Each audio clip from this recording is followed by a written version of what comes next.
কলকাতার নগরপাল বিনীত গোয়েলের সম্পর্কে বিস্ফোরক অভিযোগ করলেন রাজ্যের বিরোধী দলনেতা শুভেন্দু অধিকারী। শুক্রবার 16 আগস্ট কলকাতায় একটি সাংবাদিক বৈঠকে শুভেন্দু নিশানা করেন কলকাতার সিপিকে। এদিন শুভেন্দু বলেন, হাসপাতাল ভাঙচুরের রাতে 1:30টার সময় ঘটনাস্থলে পৌঁছেছিলেন বিনীত গোয়েল। ততক্ষণ ভাঙচুর হয়ে গিয়েছে। 4টে অবধি সেখানে তিনি ছিলেন। বিনীত গোয়েল মুখ্যমন্ত্রীকে আশ্বস্ত করেছিলেন যা কিছু করার তিনি করে দিয়েছেন। সেজন্য মমতা বন্দ্যোপাধ্যায় গতকাল আনন্দে ছিলেন। শুভেন্দু বলেন, বিনীত গোয়েলের এই দিনে গতিবিধি খতিয়ে দেখা উচিত। শুভেন্দু আরও বলেন, আরজি করের মৃতার অল্টো গাড়ি আছে, সেই গাড়ির খোঁজ পাওয়া যাচ্ছে না। এই বিনীত গোয়েল গাড়ি সরিয়ে দিয়েছে। মারাত্মক অভিযোগ করেছেন শুভেন্দু অধিকারী। বিনীত গোয়েলকে ধরে জিজ্ঞাসাবাদ করলে অনেক তথ্য পাওয়া যাবে বলেও দাবি করেছেন তিনি। পাশাপাশি তিনি বলেন, এসপি দাস, সন্দীপ ঘোষ সম্পর্কে অনেক তথ্য বেরিয়ে আসবে। মুখ্যমন্ত্রী মমতা বন্দ্যোপাধ্যায় কি কি করিয়েছেন সেই সব তথ্য পাওয়া যাবে। কি বলছেন শুভেন্দু অধিকারী, শোনাবো আপনাদের। আমি আপনাদের যেটা বলছি, যেটা আপনারা কেউ সন্দেহ করছেন না, 1:30টার পরে বিনীত গোয়েল আসরে অবতীর্ণ হয়েছেন যখন সবকিছু হয়ে গেছে, এবং বিনীত গোয়েল লিভ করেছেন আরজি কর 4টের পরে। মমতা ব্যানার্জি নিজে বলেছেন, আমি 4:30টা অবধি জেগেছিলাম, এবং আমার নবান্নতে এবং মমতা ব্যানার্জির পেরিফেরির মধ্যে লোক আছে। মমতা ব্যানার্জি গতকাল খুব আনন্দে ছিলেন। তাকে বিনীত গোয়েল কনভে করেছেন যে আমি সব করে দিয়েছি, যা করার আমি এভিডেন্স টেম্পারের কাজ করে দিয়েছি। এমনকি আমাদের যে ওই বোনটি, তার যে অল্টো গাড়ি, তার হদিস আপনি এখনো পাননি, এটাও হাওয়া করেছে বিনীত গোয়েল। আমি আপনাকে বলছি, বিনীত গোয়েলকে যদি তুলতে পারে সিবিআই, তুলতে পারে, চাপ দিতে পারে, তাহলে এই মুখ্যমন্ত্রী যা যা করেছে এসপি দাস এবং সন্দীপ ঘোষকে বাঁচানোর জন্য, সবটা সামনে চলে আসবে। 2021 সালে বিধানসভা ভোটের আগে মুখ্যমন্ত্রীর পায়ে আঘাত পান, প্লাস্টার পর্যন্ত করতে হয়। এরপর হুইল চেয়ারে প্রচার করেছিলেন তিনি। শুক্রবার 16 আগস্ট কলকাতায় সাংবাদিক বৈঠকে অন্য তথ্য সামনে আনলেন রাজ্যের বিরোধী দলনেতা শুভেন্দু অধিকারী। তিনি বলেন, 2021 সালে ভালো পায়ে ব্যান্ডেজ করেছিলেন মুখ্যমন্ত্রী, আর সেই ব্যান্ডেজ করেছিলেন সন্দীপ ঘোষ। এই সন্দীপ ঘোষের গুণের শেষ নেই। সন্দীপ ঘোষের ভরসাতেই মুখ্যমন্ত্রী ভাঙা পায়ে প্রচার করেছিলেন হুইল চেয়ার চিহ্নে। ভোট দিন বলে প্রচার হয়। সেই প্রচারে মুসলিম ভোট পেয়ে 2021 সালে তৃণমূল জয়ী হয়েছিল। এরপর শুভেন্দু বলেন, একটা সীমাহীন কৃতজ্ঞতা বোধ তো রয়েছে তার।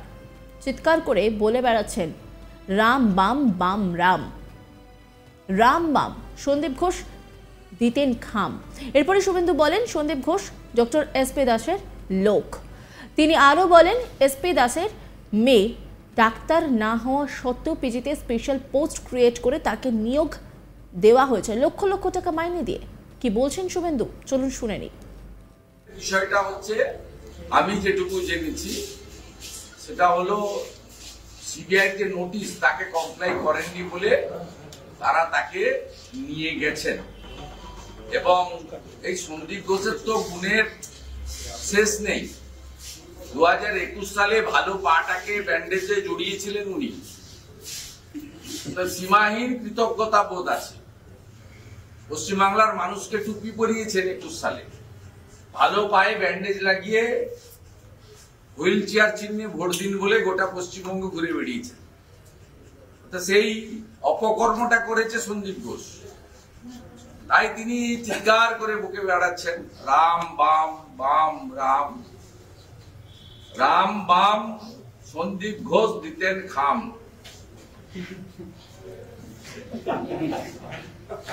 সন্দীপ ঘোষ কি মানে কোনো টাকা তুলতেন এবং সেই টাকাটাই? আরে এসপি দাসের লোক তো, এসপি দাসকে আর জানতে চাইছেন কেন আমার কাছে?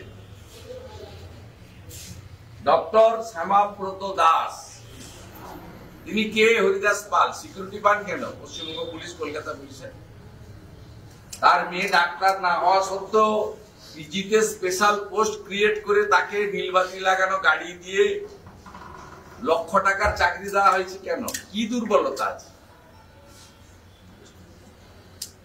সন্দীপ ঘোষ এইসব লোকের আশীর্বাদ পুষ্ট, এসপি দাসের। আর আমি বললাম না, 21 সালে ভাঙা পায়ে কাপড় জড়িয়েছিলেন, সাদা কাপড়, কি গজনা কি বলে, সেই সব জড়িয়েছিলেন এবং সেই পাটাকে উপরের দিকে তুলে হুইল চেয়ার চিহ্নে ভোট দিন বলে মুসলমানদের এক করে জিতেছিলেন।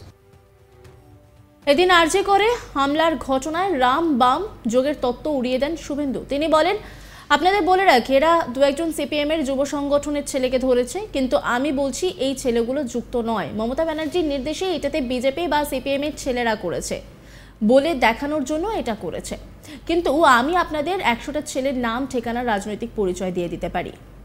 অশোকনগর থেকে গুন্ডা এনেছে, নারায়ণ গোস্বামীর সঙ্গে ছবি আছে। কি বলছেন শুভেন্দু অধিকারী, শোনাবো আপনাদের। আপনাদের বলে রাখি, এই বিনীত গোয়েল যে গোলমালটা অতীন ঘোষের লোকরা ওখানে করলো, প্রত্যেকটা লোক ছবির সঙ্গে মিলামেন। এরা দু একজন সিপিএম এর যুব সংগঠনের ছেলেকে ধরেছে বটে, কিন্তু আমি বলছি ওই ছেলেগুলো যুক্ত হয়। মমতা ব্যানার্জির নির্দেশে এটাতে বিজেপি বা সিপিএম এর ছেলেরা করেছে দেখানোর জন্য করা হয়েছে, কিন্তু আমি আপনাকে 100টা ছবি, নাম, ঠিকানা দিয়ে দিতে পারি। আপনি ভাবতে পারেন অশোকনগর থেকে গুন্ডা এনেছে, নারায়ণ গোস্বামীর সঙ্গে ছবি আছে।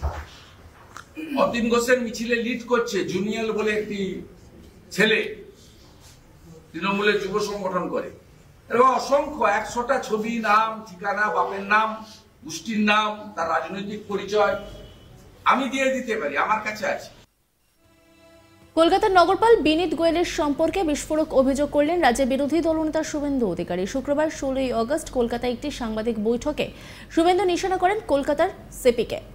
এদিন শুভেন্দু বলেন, হাসপাতাল ভাঙচুরের রাতে 1:30টায় সময় ঘটনাস্থলে পৌঁছেছিলেন বিনীত গোয়েল। ততক্ষণ ভাঙচুর হয়ে গিয়েছে, 4টে অবধি সেখানে তিনি ছিলেন। বিনীত গোয়েল মুখ্যমন্ত্রীকে আশ্বস্ত করেছিলেন যা কিছু করার তিনি করে দিয়েছেন, সেজন্য মমতা বন্দ্যোপাধ্যায় গতকাল আনন্দে ছিলেন। শুভেন্দু বলেন, বিনীত গোয়েলের এই দিনের গতিবিধি খতিয়ে দেখা উচিত। শুভেন্দু আরও বলেন, আরজি করের মৃতার অল্টো গাড়ি আছে, সেই গাড়ির খোঁজ পাওয়া যাচ্ছে না।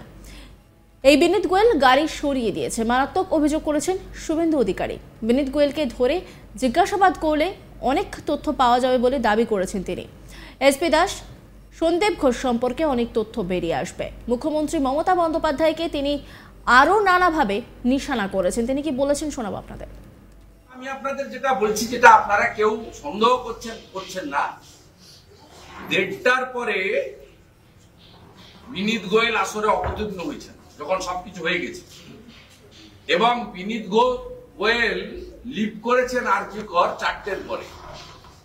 মমতা ব্যানার্জি নিজে বলেছেন আমি 4:30টা অবধি জেগেছিলাম, এবং আমার নবান্নতে। নজর রাখুন আজ তাক বাংলার ইউটিউব স্ট্রিমিংয়ে।